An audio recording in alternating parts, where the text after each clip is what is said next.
그리고 그 사도행전이 끝나고 나면 그 다음에 연결되어지는 게 뭐예요? 사실은 요한계시록이란 말이에요.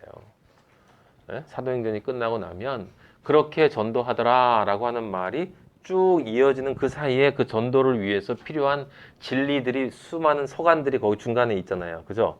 그 요한계시록이 이루어지는 그때까지 신앙을 지키고 살아가기 위해서 아버지가 주시는 말씀들이 그 중간에 있고 서신들이 편지들. 그래서 계속 편지들. 얘들아, 내가 사랑한다. 힘내라. 기운내. 쓰러지지 마라. 쓰러져도 괜찮아. 다시 일어나. 이렇게 얘기를 해 주시는 거예요. 그래서 결국은 계시록의 승리로 이어지도록 만들어 주시는 거다. 그걸 여러분들이 기억하고 있으면 이제 사도행전을 읽으면서 그 맥락을 이해할 수 있다. 지금 바로 그 부분이에요. 그래서 사마리아에서 아프리카, 이디오피아로 넘어가는 그 부분을 지금 우리가 빌립에게서 보고 있다라고 하는 것입니다. 자, 거기 잠깐 한번 보도록 하겠어요. 관점을 보면 그 26절에서 33절, 40절까지 쭉 보면 우리가 알고 있는 정확하게 아버지의 구원의 공식에 따라서 진행이 돼요. 그렇죠? 지금 거기 주의 사자가 빌립에게 말했어요. 내려가라고. 가봤더니 이디오피아 사람 그 간다게 그 내시가 있었어. 그러니까 구원의 첫 단계가 뭐였어요? 빛이 오는 거야. 빛이 오는 거라고. 내가 빛으로 향해 가는 게 아니야. 내시에게 빛이 온 거예요. 누굴 통해서? 빌립을 통해서. 빌립이 하나님의 빛으로 너희는 세상의 빛이다. 그래서 빛은 가는 거라니까. 빛이 기다리는 게 아니라 여러분이 가만히 있다가 누가 오면 전도하는 게 아니라 빛은 찾아간단 말이에요. 빛은 찾아가서 그 다음에 이 이사야의 글을 이해하지 못하고 있었다라는 것. 그 못하고 있는 존재에게 예수 그리스도를 이사야로부터 시작해서 예수 그리스도를 설명해 줘요. 무엇을 전했습니까? 그 빛을 전달해 줬어. 그죠? 복음을 전해 줬단 말이에요. 그래서 53장이야. 이사야 53장 이야기를 전한 건 성경의 복음의 핵심이 이사야 53장이기 때문에 이사야 53장을 전했어요. 그래서 53장을 전하니까 이 사람이 그 53장 안에서 예수 그리스도가 십자가를 통해 나의 모든 죄를 도말하셨다라고 하는, 대신 지고 죽으셨다라고 하고, 그리고 부활하시고 이것을 이제 믿게 된 거예요. 그죠?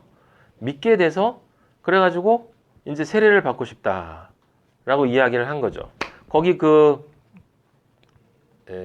중간에 보면은 그거 없음이라고 나와 있는 거 있죠. 37절. 그러니까 35절 6절에 보면 길 가다가 물 있는 곳에 이르러 내시가 말하되 보라 물이 있으니 내가 세례를 받으면 무슨 거리낌이 있느냐. 지금 믿음이 들어간 거예요. 그죠? 그러니까 빛이 왔고 예수 그리스도의 그 십자가를 통해서 죄가 도말되어진 것을 믿은 거예요. 그죠? 두 번째 단계. 그럼 세 번째 단계는 뭐야? 내 옛자를 죽이고 새로운 자로 다시 거듭나겠다라는 결단이 필요한, 그게 뭐야? 세례라고 그랬잖아요. 그 세례죠. 그래서 지금 세 번째 단계인 세례를 받고 싶다라고 얘기하는 거예요. 근데 세례를 받고 싶어 할 때 교회에서 하는 것처럼 그냥 세례 받을게요 라고 하면 주면 안 되는 거고, 뭐가 있어야 돼요? 확인이 되어야 돼요. 확인이.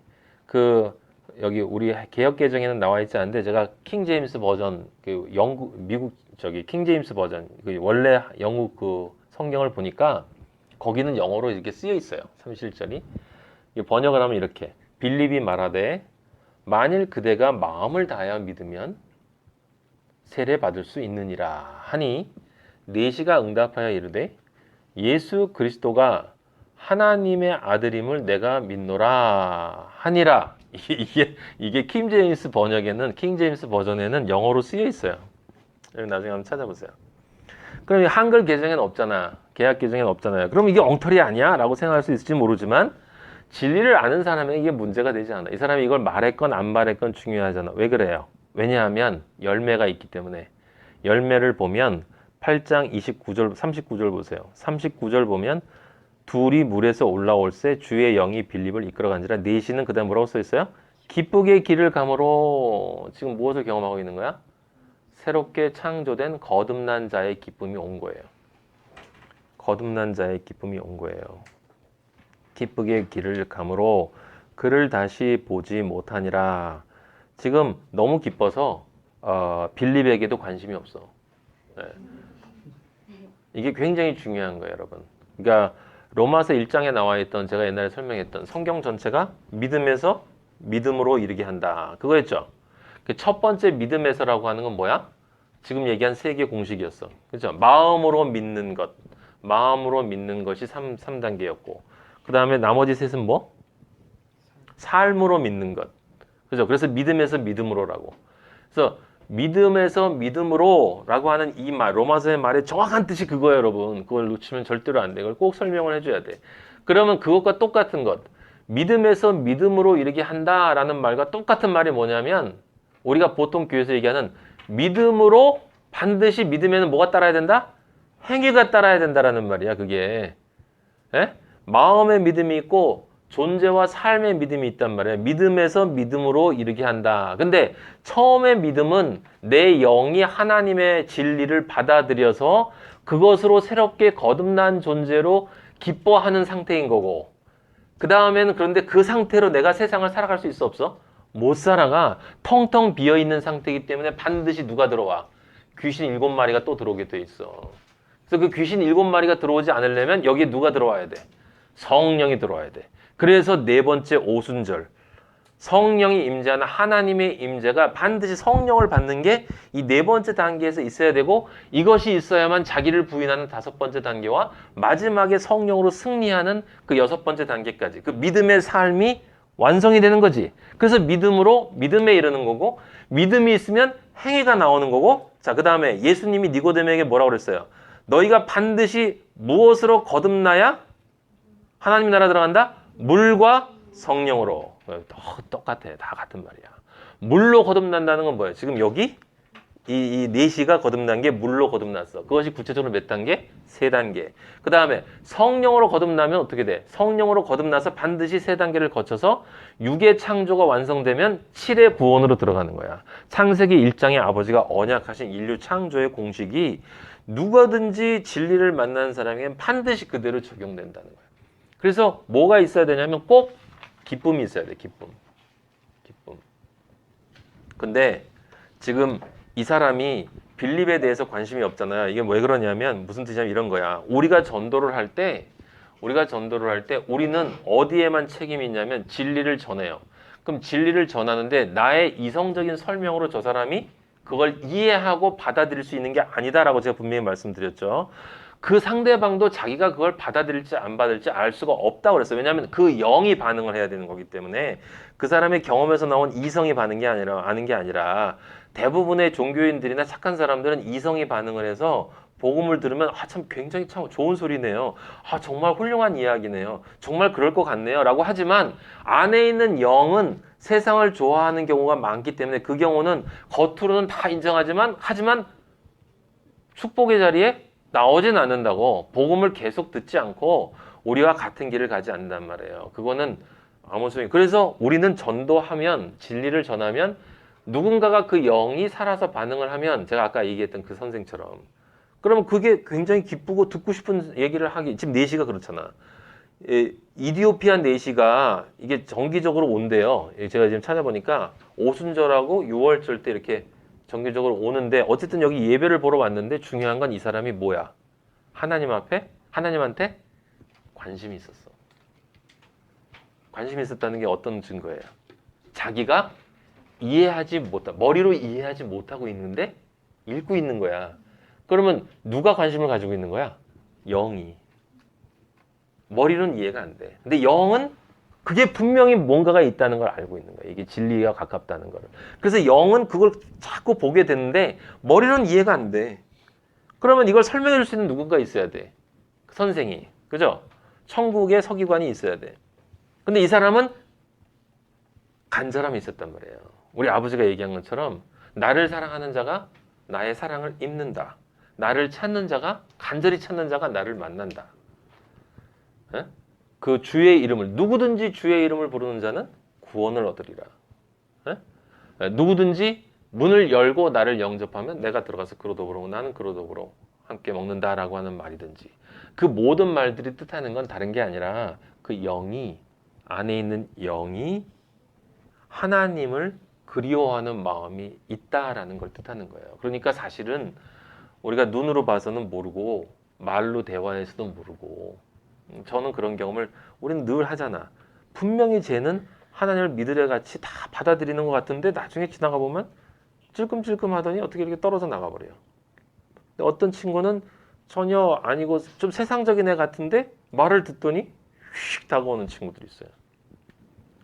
그건 그 안에 있는 영 때문에 그래요. 근데 우리는 그걸 몰라. 그래서 우리는 그걸 전하고 나면 그 영이 반응하는 존재인 경우에는 그 영이 이제 지금 여기 4시와 똑같은 반응을 하는 거죠. 그래서 자기의 육과 마음으로 평생 살아왔던 그걸 거부하고 이제부터는 내 영이 하나님의 영과 연합을 해서 그 영과 연합된 상태로 내 몸과 마음을 만들어가고 싶다는 결단을 하는 거죠, 이게. 그죠? 논리적으로 분명히. 그 결단을 하는 그 순간까지가 우리가 하는 거야. 우리가 진리를 전하면 그 친구가 이제 예수님을 믿겠습니다라고 하는 건 바로 그 깨끗해지는 그 새롭게 죽고 물 속에서 죽고 다시 태어나는 거기까지만 하는 것이고 그 다음에 그 태어난 그놈이 실제로 살아서 완성되어지는 건 누가 하는 일이에요? 그건 성령이 아버지가 성령님만이 할 수 있는 일이야. 그래서 그 다음에 성령이 임재하고 안 하고는 내가 관여할 수 있는 문제가 아니란 말이에요. 그래서 빌립이 전하고 나서 빌립은 성령이 끌어가 버린 거고 그 다음에 남아있는 네시에겐 성령이 개별적으로 임하는 거야. 아시겠어요? 개별적으로 임하는 거예요. 그래서 그는 자기 스스로 하나님과의 관계를 맺게 되는 거다라고 하는 것입니다. 물론 이제 그 다음에 성경을 이제 영어로 조금씩 알아나가겠지. 네? 네. 그래서 여기 두 사람이 만난 거예요. 여러분 그걸 꼭 기억하셔야 돼요. 진리를 전할 수 있는 그리스도인이 간 거고 하나님의 말씀을 듣고 그리고 또 한 사람이 누구냐면 그 안에 영이 하나님을 그리워하고 있었던 영이라는 거예요, 이 사람이. 그래서 나를 간절히 찾는 자가 나를 만나리라 라는 아버지의 약속은 신실하시기 때문에 자기가 사랑하는 빌립을 보낸 거죠. 저기 나를 간절히 찾는 자가 있다. 네가 가라라는 거예요. 근데 그런 걸 하나님이 설명해 주셔, 안 설명해 주셔? 안 하죠. 그냥 빌립에게 가 그랬어. 가. 그리고 그 다음에 만나고 나니까 마차에게로 다가가라고 얘기를 해요. 예, 그죠? 그리고 다 설명한 다음에 그 사람이 정말 고맙다고 우리 같이 식사라도 하자고. 근데 아버지가 뭐라면 떠나 그러거든. 근데 빌립은 한마디도 없이 그냥 순종했다고요. 그냥 다른 건 아무것도 없어. 그냥 딱 가보고 이 사람이 간절함이 있으니까 복음을 들을 수 있는 귀가 있다라고 하니까 그냥 복음을 전하고 아버지가 시키니까 그 사람이 들을 수 없다 하더라도 아버지가 시키면 전해야 되는 것이고 전하고 나서 이 사람이 이제 새롭게 되어지는 것을 함께 기뻐하면서 그죠? 그는 또 아버지가 보내는 곳으로 떠나는 것이고 그 내시는 거기서 또 새로운 존재가 돼서 이제 성령을 받고 그리스도인의 길을 이제 가게 되는 거죠. 지금 그 얘기를 하는 거예요, 그죠? 그러니까 이 사도행전은 특히 그 공식이 그대로 적용이 됩니다. 지금 3단계의 공식을 그러니까 중요한 건 제가 지금 말씀드린 포인트는 우리는 앞에 3개를 하는 것, 마음으로 믿는 것을 도와주는 존재예요. 그죠? 그것도 우리가 할 수 없어. 이게 굉장히 중요한 걸 제가 말씀드렸어요. 내가 이성으로 아무리 설명을 해도 저 영이 거부하면 아무 소용이 없기 때문에 그 영이 받아들이는 것이기 때문에 내가 누구를 전도하는 게 아니에요. 내가 누구를 전도하는 게 아니라 첫째는 그 영이 받아들이는 거고 둘째는 그 영이 받아들이고 나면 성령이 그 영을 이끌어 가시는 거야. 그래서 그 영이 혼과 육이 함께 있으니까 그 영혼 육이 함께 이렇게 가는 거고 그 영이 받아들이도록 도와주기 위해서 그 진리를 전하는 하나님의 소리를 전하는 도구로 우리가 사용되기 때문에 오직 그 관점에서만 바라보면 우리가 하나님의 종인 거다 이 말이에요. 종. 근데 그렇게 하는 존재는 복음을 전하는 존재는 유일하게 예수 그리스도밖에 없잖아요. 그죠? 뭐 진리를 전할 수 있는 존재는 예수. 그래서 우리를 하나님의 아들이라고 또 아버지가 봐주시는 거예요.